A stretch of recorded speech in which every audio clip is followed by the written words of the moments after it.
I guess the biggest thing is just not to get frustrated, because you're gonna die. It's gonna happen.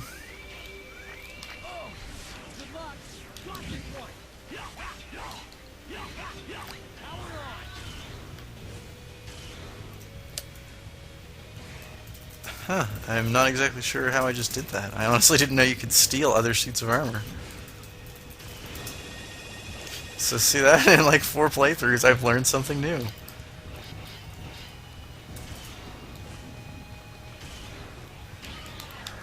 Yeah, so I'd love to give you guys a tip on stealing suits of armor, but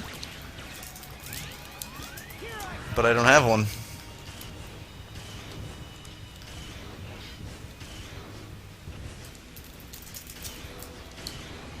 No, we didn't get our suit up to the special area, but we'll just go the normal way with it.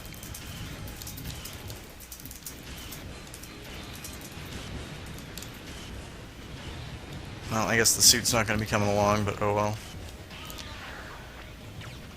If you don't have the suit, the easiest way to kill these robots is to tap your shoot button as fast as you possibly can with Mega Man and hope that in that 2 seconds it takes for them to wind up, they don't kill you.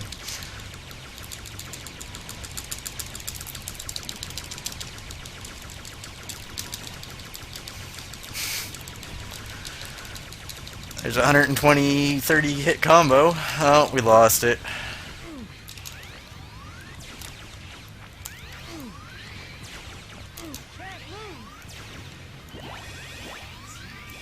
Alright.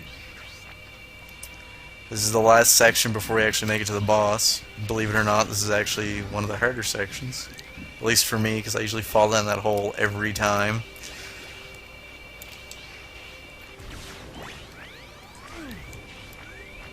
And then here you just have to alternate sides. The bombs will drop on on the opposite side every time. I just forgot which side it started on. And X is almost dead, which isn't good. Because Zero's fire move is pretty useless against the boss.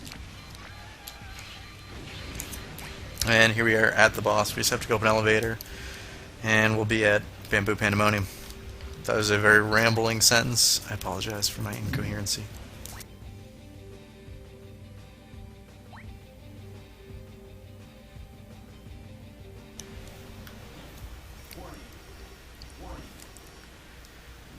Alright, this is definitely the biggest boss in the game. I'm going to use Zero to do some damage at the start just because X is hurting. He's going to shoot missiles up in the air, and every time you hit him he's going to use that grenade move that you saw. For the grenade, just back away from him and charge him.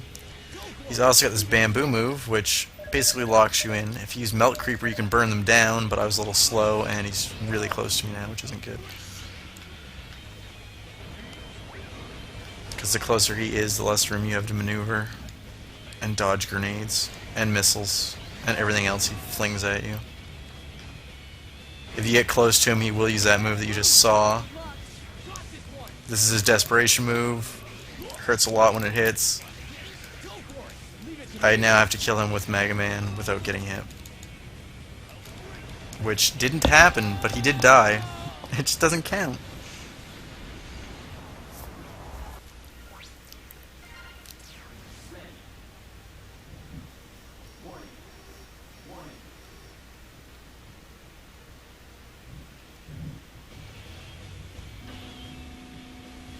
Alright, full health, same thing. Use Melt Creeper, avoid all the random projectiles he's going to be throwing at you.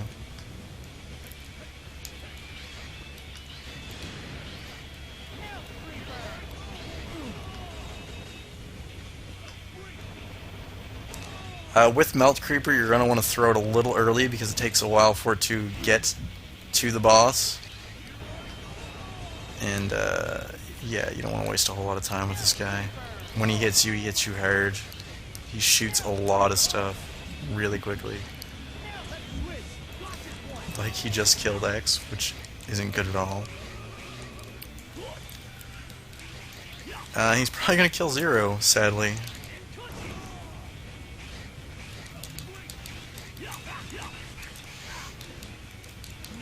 Oh, there we go. One hit with Zero. Zero's a lifesaver. Isn't that right, kitty?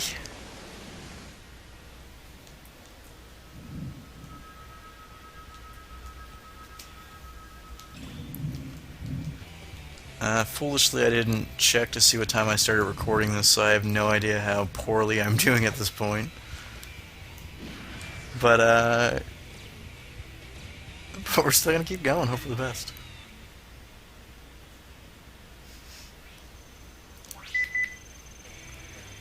Beep beep. That's my girlfriend's phone. If you hear any beeping or random noises.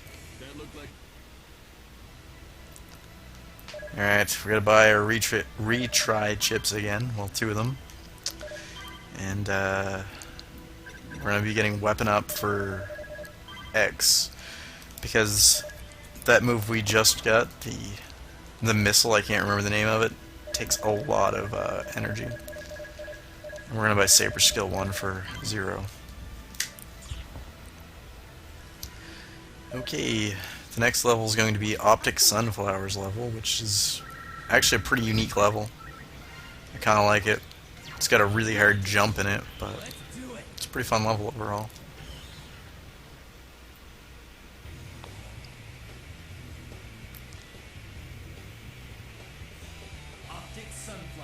So freaky looking, but not scary. Okay, Optic Sunflowers level is broken up into 7 chambers, I think. 1, 2, 3, 4, 5, 6, 7, 8, 9 chambers. Each chamber is basically a little mini game. The better you do, the better your reward at the end. But the better you do, the harder each one is going to be. So we're basically going to try to suck on purpose just to get the easiest chambers and not die and all that good stuff. If you do well, it's probably going to save you 0 time. You do get an armor upgrade or a rare medal or something for it, but you don't need it to beat the game, so I wouldn't worry too much about it.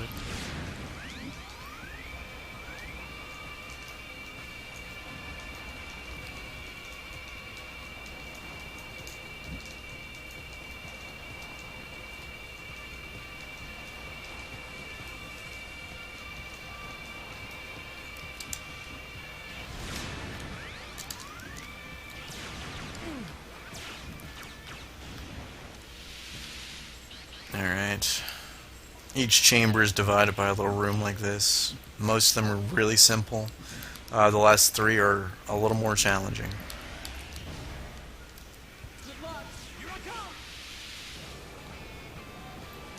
If you check that timer down in the bottom right hand corner, we're waiting until that turns yellow. When that turns yellow, that means we're doing horribly enough that we can finish this off and move on to the next part.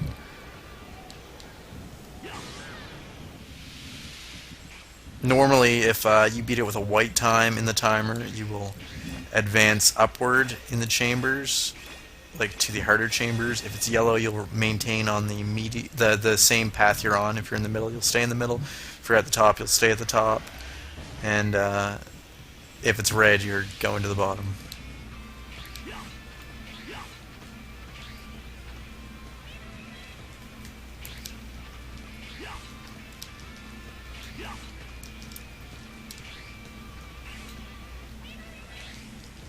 Turn yellow, please. There we go.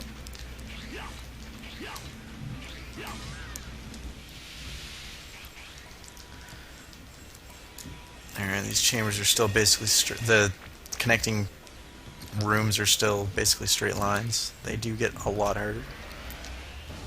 Short, but hard.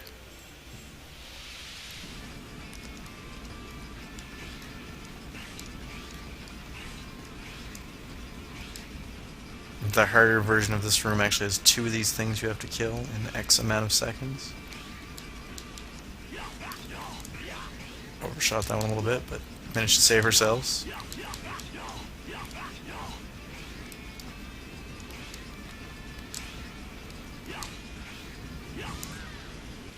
Alright, we should be getting the harder rooms after this one. That's the last of the easy ones. There's a secret if you jump backwards. I forget which power-up you need for it, but